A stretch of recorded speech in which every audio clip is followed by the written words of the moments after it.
चलिए। नमस्कार। मैं आज की बात एक उधार के लिए हुए शेर से करता हूँ।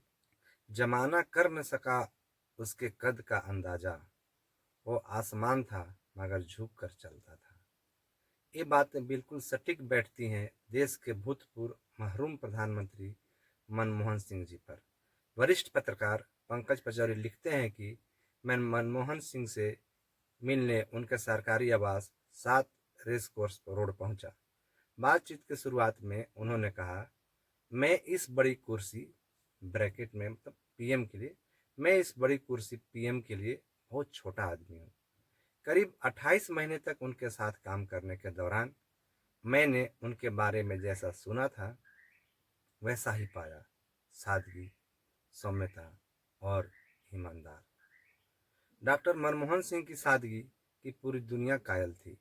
टोरंटो में 2010 में जी शिखर सम्मेलन के दौरान तत्कालीन अमेरिकी राष्ट्रपति बराक ओबामा ने कहा था, मनमोहन ने न केवल भारत बल्कि दुनिया को बेहतरीन लीडरशिप दी है। वे भारत को वर्ल्ड पावर के रूप में आगे ले जा रहे हैं। उन्होंने आगे कहा कि जब डॉक्टर मनमोहन बोलते हैं और खासकर आर्थिक मुद्दों पर तो पूरी दुनिया उन्हें सुनती है। मनमोहन सिंह पाकिस्तान से विस्थापित होकर हल्द्वानी आए थे। बचपन में मां का निधन हो गया। उन्हें दादा दादी ने पाला था। डॉक्टर साहब की शुरुआती पढ़ाई उर्दू में हुई थी। जब वे प्रधानमंत्री बने तब भी उनकी स्पीच की स्क्रिप्ट जो होती थी वो उर्दू में ही लिखी होती थी। कई बार तो गुरुमुखी में भी उनकी स्क्रिप्ट लिखी होती थी। दैनिक भास्कर के अनुसार 1948 में मनमोहन सिंह ने मैट्रिक पास की।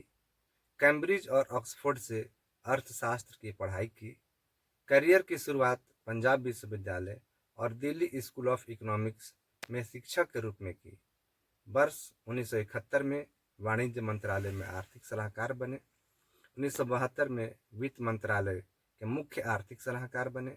1985 से 87 तक योजना आयोग के प्रमुख रहे और 82 से 85 तक आरबीआई के गवर्नर रहे।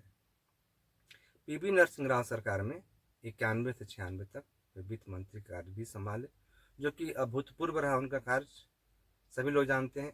उसके बाद वो 2004 से 14 तक भारत के प्रधानमंत्री रहे। डॉक्टर मनमोहन सिंह ने अपने कार्यकाल के दौरान कई ऐतिहासिक काम किए जिनकी मुरीद पूरी दुनिया हुई, जिसमें से मुख्य रूप से आप बात कर सकते हैं शिक्षा का अधिकार, सूचना का अधिकार, रोजगार गारंटी योजना जिसको मनरेगा के नाम से जानते हैं, सूचना का अधिकार जिसको आरटीआई जानते हैं, पहचान के लिए आधार कार्ड उन्होंने बनवाया। अमेरिका से न्यूक्लियर डील की एक बड़ी बात है भी कि सरकार गिरते गिरते बची थी, आप सभी लोगों को पता होगा। लेकिन उनका दृढ़ संकल्प था कि मुझे न्यूक्लियर डील करना है, तो उन्होंने करके दिखाया। भूमि अधिग्रहण कानून बना उनके समय में। राष्ट्रीय खाद्य सुरक्षा कानून भी उन्हीं के समय बना। 2013 की घटना है। राजनीति में अपराधियों की एंट्री रोकने के लिए सुप्रीम कोर्ट ने फैसला सुनाया। मनमोहन सरकार फैसला पलटने के लिए अध्यादेश लाने वाली थी, लेकिन राहुल गांधी ने अध्यादेश की प्रति कंप्लीट नॉनसेंस करार देकर फाड़ दी, जिसे बताया जाता है कि मनमोहन सिंह काफी व्यथित हुए थे। 3 जनवरी 2014 को मनमोहन सिंह ने कहा था, मुझे उम्मीद है कि इतिहास मेरा मूल्यांकन करते समय ज्यादा उदार होगा।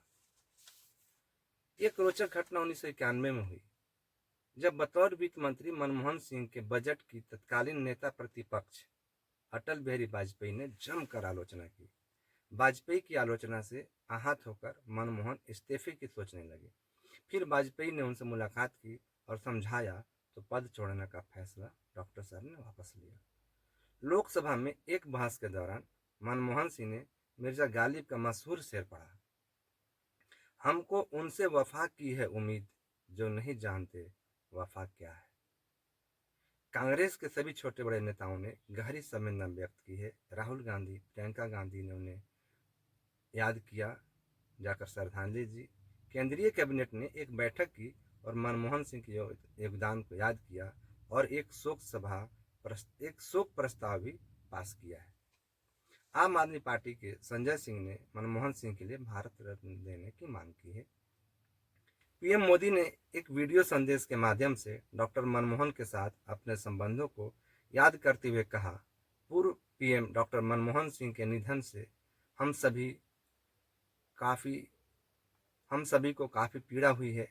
उनका जाना एक राष्ट्र के रूप में भी हमारे लिए बहुत बड़ी क्षति है। विभाजन के उस दौर में सब कुछ खोकर भारत आना और यहाँ जीवन का हर क्षेत्र में उपलब्धियां हासिल करना ये सामान्य बात नहीं है। अभावों और संघर्षों से ऊपर उठकर कैसे ऊंचाइयों को हासिल किया जा सकता है, ये डॉक्टर मनमोहन सिंह से सीखा जा सकता है। देश ही नहीं, पूरे विदेशों से भी भारत को शोक संदेश प्राप्त हो रहे हैं। पूरी दुनिया इस घड़ी में डॉक्टर मनमोहन सिंह को याद कर रही है।